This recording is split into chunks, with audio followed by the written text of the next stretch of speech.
সাংবাদিক ইলিয়াস ওরফে ইল্লু একজন যৌনকর্মীর সন্তান, এটাই তার পরিচয়। কখনো তার বাবা, আবার কখনো ইল্লু নিজেই তার মাকে পতিতালয়ে দিয়ে আসতো, আবার নিয়ে আসতো।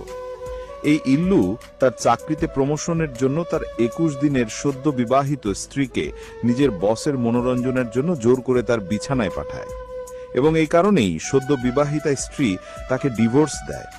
আর এই ঘটনা জানাজানি হলে ইল্লু বিদেশে পালিয়ে যায়।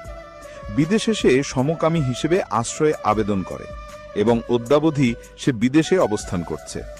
এবার ভাবুন তো, এই বিশ্বাসঘাতক দেশদ্রোহী যৌনকর্মীর ছেলে ইল্লুর কাছ থেকে কিভাবে ভালো কিছু আশা করা যায়? লেজ কাটা শিয়ালের গল্প নিশ্চয়ই সবার জানা আছে। দেশদ্রোহী সাংবাদিক ইলিয়াস ওরফে ইল্লু একজন যৌনকর্মীর সন্তান, এটাই তার পরিচয়। কখনো তার বাবা, আবার কখনো ইল্লু নিজেই তার মাকে পতিতালয়ে দিয়ে আসতো, আবার নিয়ে আসতো।